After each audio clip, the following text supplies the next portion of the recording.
Arizona Territory, 1879. The sun was a white blaze over the Mojave, and Luke Darnell was down to his last mouthful of water, riding a half-lame mare with a saddle held together by frayed hope and wire.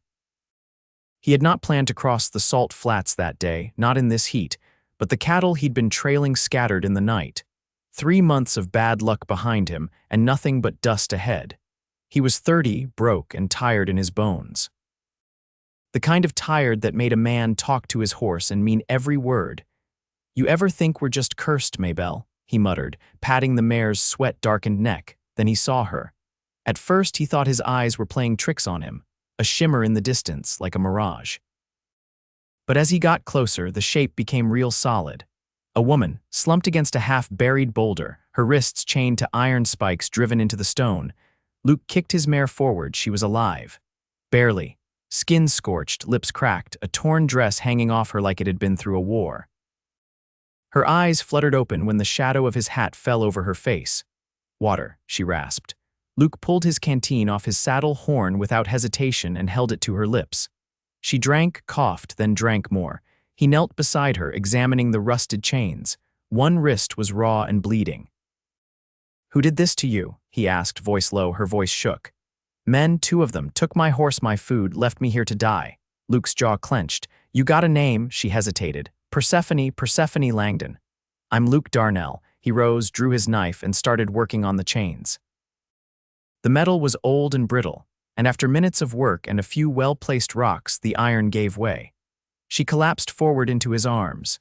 "You are safe now," he said, holding her steady. She looked up at him, eyes glassy with heat and pain. "Why are you helping me?" "Because no one else did." He carried her to the mare and helped her into the saddle, then walked beside her through the heat, leading the horse toward the jagged rocks that promised shade. They made camp there under a red cliff. He shared the last of his jerky. She ate slowly, hands shaking. "You from around here?" he asked. "No, I was headed to Prescott. I had a job lined up at a dress shop.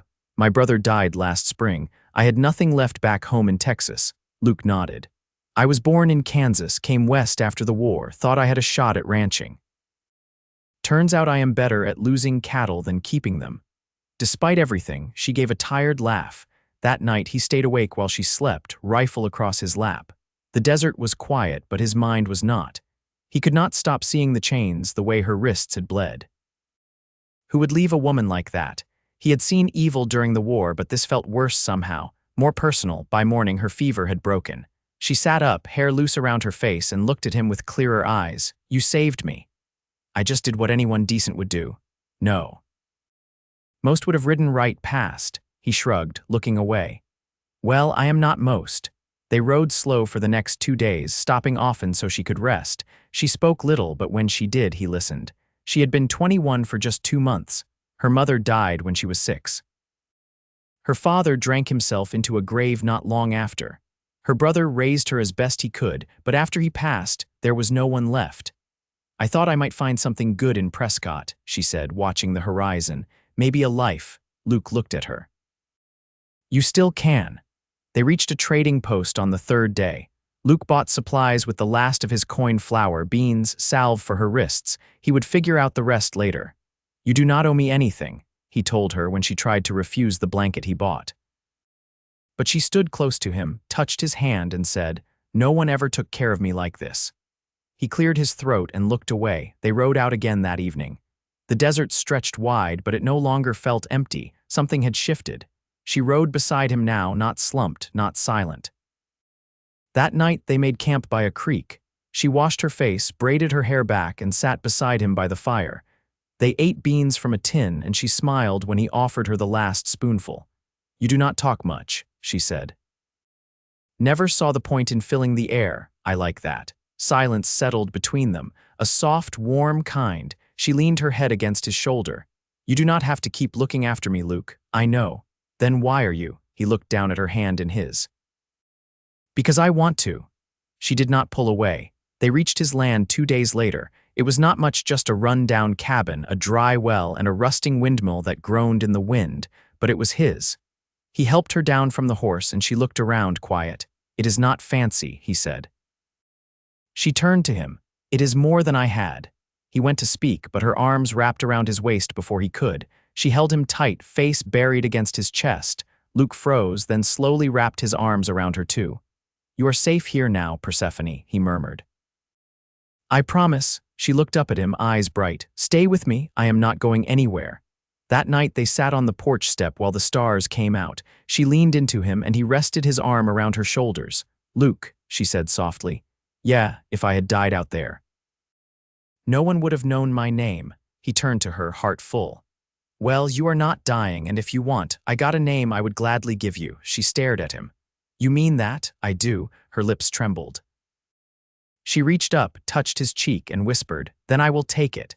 He kissed her, slow and sure. Nothing rushed, nothing uncertain, just two people who had been alone too long, finally finding something worth holding on to, and neither one of them let go. Luke patched the roof before the summer rains came, hammer echoing across the dry hills while Persephone swept out the cabin with steady strokes. She never asked for direction, just picked up what needed doing and did it.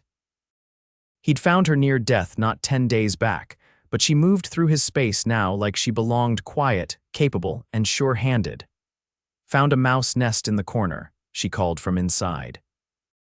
"They'd made a home of your old ledger."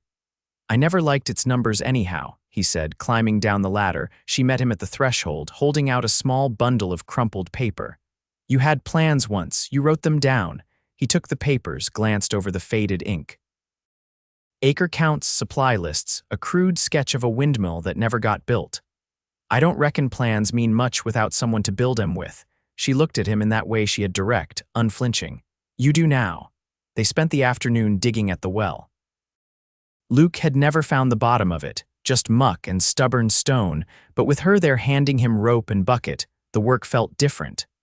Less like fighting the land, more like shaping it. "You know," she said, sitting on a stump while he rested, "I used to sew dresses for the banker's wife in San Saba. She never paid me, but she'd give me scraps. I made a quilt out of them. It got stolen on the trail out here."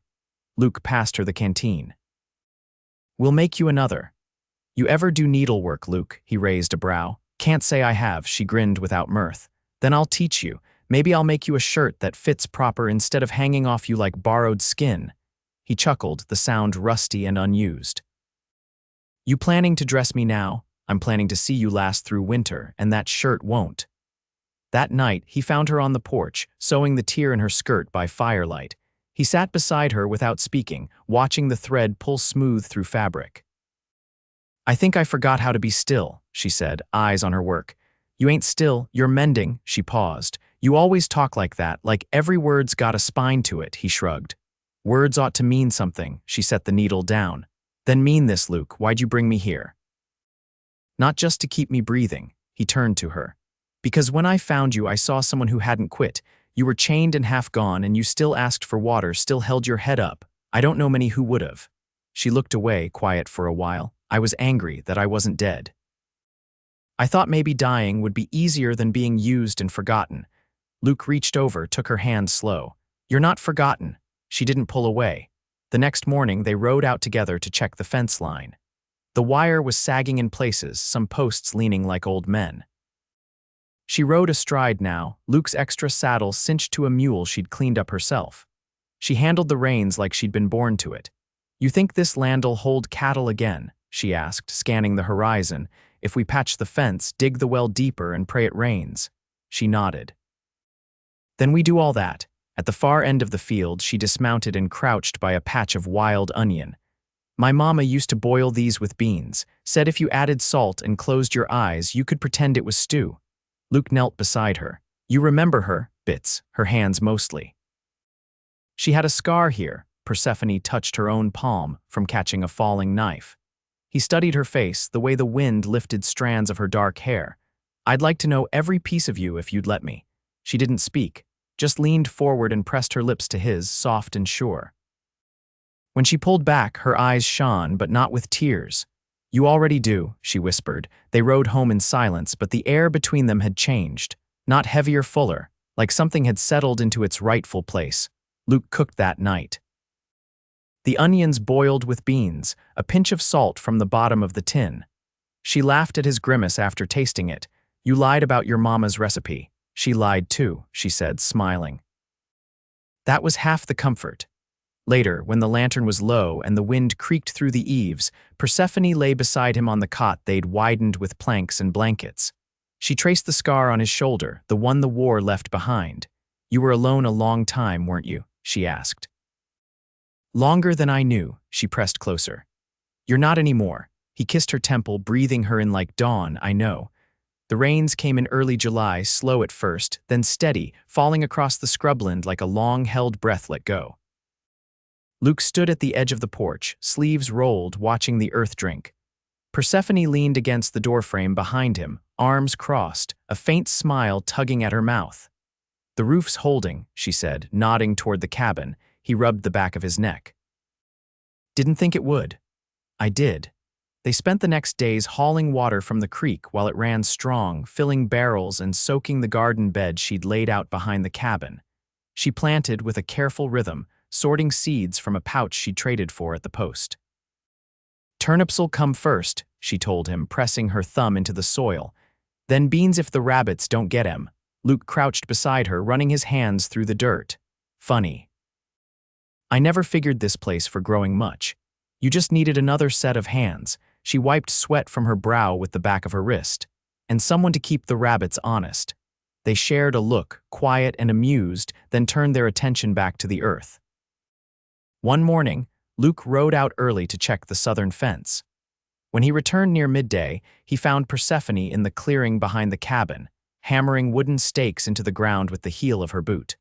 A circle of white muslin flapped from a line she'd strung between two trees. "What's that?" he asked, tying off his reins. She straightened, brushing her hands on her skirt. "A place to wash. Figured since we've both been smelling like old leather, it was time."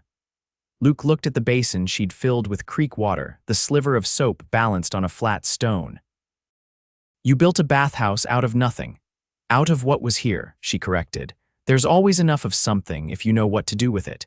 He watched her roll up her sleeves, gather her hair, and step behind the muslin. Luke turned away, respectful but flustered, and busied himself gathering wood. When she came back out, clean and barefoot in her drying dress, her cheeks pink from scrubbing, he felt something shift inside him. Not desire, it was deeper than that. A kind of reverence. She came to stand beside him as he stacked kindling. "I know it's not a church, but it felt like a prayer. I reckon anything that gives you peace counts." That evening, she brought out her sewing again, this time with scraps from an old flour sack. She motioned for him to sit beside her on the porch. "Hold this corner," she said, placing the fabric in his hand. Tight, not strangled. He did as told, watching the needle dip and rise like a boat in water. "You ever think about children?" she asked, her voice soft. Luke blinked at the question. Not in any real way, didn't figure I'd ever have a place to raise 'em. She kept stitching. "I used to imagine a girl with my mother's eyes. She'd sit on the floor while I worked, asking questions till my ears rang." He glanced at her hands, steady despite the subject. "You think that's something you want still?" She met his eyes. "With you, I do." He didn't answer right away, just reached out and covered her hand with his. The wind stirred the hem of her skirt, and somewhere in the distance, a coyote called. "I'd like that," he said finally. "If it ever comes." She nodded once, and the silence that followed felt full of promise, not weight. The next morning, she woke before him, already dressed with her boots laced. He found her outside, folding a length of canvas into a pack. "Where you headed?" he asked, stepping off the porch. "There's a woman east of here makes dyes from cactus flower. I want to trade for some add color to the quilt I'm piecing." Luke looked at her, then at the sky, then back again. "You sure it's safe?" "I'll be back before nightfall. She's no more than 3 miles off. I asked around last time we were at the post." He frowned, but didn't argue. Instead, he handed her the small pistol from the lockbox beneath the bed. "Take this. Just in case." She took it without hesitation, tucking it beneath her skirt. "Thank you." When she returned just before dusk, her cheeks were flushed but her stride easy. She held up a bundle wrapped in oilcloth, got redroot and cochineal. "Traded my shawl for it." He took the bundle, inspecting the contents. "You really walked 6 miles round trip for color, for beauty," she corrected. "We've got function covered. Now we make it ours." That night they sat by the fire, her head resting against his chest, his arm draped across her shoulder. The coals glowed low, and he could hear the quiet rhythm of her breath. "I never thought I'd have this," he said into the hush, "a home that felt earned." Someone beside me who saw the same future. She didn't lift her head, just tightened her fingers around his. "You do now." And he believed her. The August heat settled thick over the land, pressing down on every surface like a wool blanket. Cicadas rasped in the cottonwoods, and the soil cracked along the garden rose no matter how often they watered. Persephone tied a damp cloth around her neck as she knelt beside the beanstalks, brushing dust from the leaves with the palm of her hand. Inside, Luke was reinforcing the doorframe with salvaged timber. They'd heard word at the trading post 2 drifters, armed and reckless, seen heading west. No names, but they matched a shape in Persephone's memory too closely to ignore. When she stepped into the dim cool of the cabin, Luke didn't pause his work. "Were they the ones?" he asked, voice low. She leaned against the wall, arms folded. "Could be. One had a scar from his jaw to his ear. The other was missing a thumb." Luke nodded once. "Then we'll be ready." She didn't argue. They had long since stopped pretending danger wasn't a part of life out here, but she did cross the room, pulled the tin box from beneath the floorboard, and set the pistol on the table where it was easy to reach. That night, they didn't speak much. She stitched while he carved another fence peg by lantern light. The quiet between them was steady, not strained. They were both thinking ahead, not of what might come, but of what they'd do when it did. The next morning, she found him in the lean-to where they kept the tools, sharpening his knife with methodical care. "I want to learn," she said. He looked up. "To fight, to defend. If they come, I don't want to watch from the window." Luke studied her, then handed her the blade hilt first. "Start with balance." They spent hours behind the cabin, working through the motions. She was quick to learn, not afraid to sweat or stumble. He corrected her stance, showed her how to shift weight through her hips, not her shoulders. When her palm blistered, she wrapped it in a strip torn from an old petticoat and kept going. By late afternoon, she was hitting the post he'd set up for practice with clean, sure strikes. He handed her a fresh canteen. "You tire easy?" he asked. "No," she said, sipping slow. "But I get stubborn when I should rest. That's a trait I'm familiar with." She smiled faintly, but her eyes stayed serious. "If they show up, I won't freeze. I just needed to know I could move." He nodded. "You can." The next week passed without sign of strangers. They cut back the brush near the barn, moved the chickens into a coop she'd built from discarded crates, and started laying stones for a smokehouse beside the shed. Each day brought new sweat and scratched hands, but they worked side by side, quiet in their rhythm. One evening, as they sat by the fire with their boots off and the last of the light flickering against the walls, she turned to him. "Do you ever think about what might have happened if you hadn't seen me that day?" He met her gaze. "I don't." "Why not?" "Because I did see you." "That's what matters." She was quiet for a long moment. "Then you didn't ask anything of me, not when I had nothing to give." "I wasn't looking to take." She reached for his hand, her fingers curling over his knuckles. "I want to build something that lasts, Luke, not just survive. I want to plant things that grow. I want to raise a house with a window that looks east and a door that never locks." He turned his palm to hold hers. "Then we'll do it, piece by piece." She brushed her thumb across the back of his hand. "I don't need a preacher to tell me what I already know." His brow lifted. "And what's that?" "That I'm your wife. I was the moment you carried me from that rock." He didn't speak right away, just brought her hand to his lips and kissed it slow, reverent. The next morning, they began clearing space near the oak grove. The soil there was softer, shaded in the afternoons. She wanted a cutting garden, things that bloomed even when the rest of the world burned dry. He laid the first row with a spade while she pressed seeds into the earth with careful fingers. They didn't speak much that day. They didn't need to. The sun moved across the sky, and their shadows stretched long and easy across the land they were making their own. By dusk, the first stars appeared, and Luke stood behind her with his arms around her waist, both of them watching as the wind moved through the grass like a whisper. "We'll make it," she said, resting her hands over his. He kissed the side of her neck, his voice steady. "We already are." By early September, the air lost its edge of heat, and the evenings came on quicker. Persephone stood at the edge of the oak grove, barefoot in the damp soil, watching the green shoots push up through the garden rows. The cutting garden had taken root better than she dared hope. Marigold, wild flax, and even a few stubborn hollyhocks stretching toward the sun like they meant to stay. She heard Luke's boots behind her before he spoke. Riders passed the ridge yesterday. Kept moving south, didn't stop. She didn't turn. You recognize them. No, but they didn't carry themselves like the kind that chain women to rocks. She nodded, letting the silence settle again. I've been thinking, she said, finally. Luke stepped beside her, arms crossed. "'Bout what? I want to build a loom. I saw one once back in Texas. Wasn't more than a frame with a foot pedal and some clever ropework. I could weave cloth, maybe trade some come spring." He studied her face, then the garden beyond. "You know how to build one?" "Not yet. But I remember the shape of it, and I've got hands." He touched her shoulder lightly. "Then we'll find the wood." That afternoon, they walked the edge of their land, marking cedar saplings that had grown too close to the fence line. She chose 5, slender and straight. Luke felled them one by one, his axe clean and precise, and she hauled the branches back with a length of rope across her shoulders. As they stripped bark from the poles, she paused. "When I was little, I used to dream I'd marry a man who could read Latin and wore spectacles." Luke gave her a sideways glance. "You disappointed?" She laughed, warm and full. "No. I just didn't know how to dream about someone who'd carry me without asking why first." He didn't speak, just reached for the drawknife and helped her smooth the wood. By the end of the week, the loom stood in the corner of the cabin, lashed tight and upright, with a row of cotton warp strings stretched across its frame. She worked at it every morning, fingers nimble, the rhythm of the shuttle like a heartbeat in the quiet room.